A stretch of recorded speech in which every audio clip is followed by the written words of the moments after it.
जय हिंद, जय भारत। कलयुग के लोगों, मैं कलयुगी बाबा जी आज आपको आषाढ़ छठ माता की कथा सुनाने जा रहा हूँ। एक समय की बात है। एक गांव में रामदीन नामक गरीब ब्राह्मण रहता था।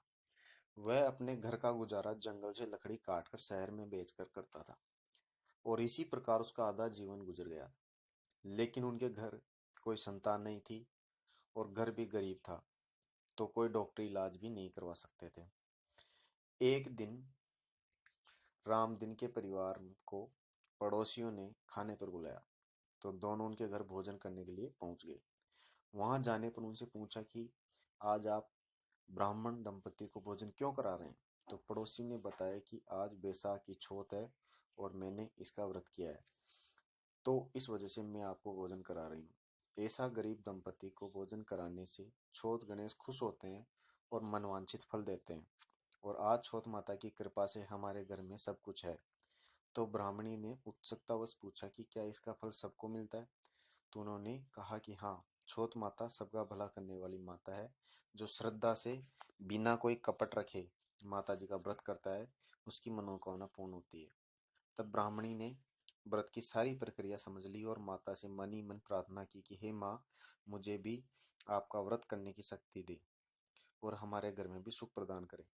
इसके बाद ब्राह्मणी ने छोट माता का व्रत करना प्रारंभ कर दिया और प्रत्येक व्रत करने लगी। और इस व्रत में रामदीन भी पूरे तन मन से सहयोग करने लगा और उनके घर में उपलब्ध संसाधनों से वे माता जी की पूजा करने लगे, जिससे गणेश चौथ की कृपा गरीब ब्राह्मण परिवार पर बरसने लगी। अब जब रामदीन लकड़ी बेचने जाता, तो माता की कृपा से उसकी लकड़ी के अच्छे दाम मिलने लगे और उनके घर की आर्थिक स्थिति भी सुधरने लगी। इस प्रकार व्रत करने से रामदीन का परिवार खुश रहने लगा, उनके दुख दूर होने लग गए और कुछ समय पश्चात ही छोट माता ने उनको एक पुत्र भी प्रदान कर दिया।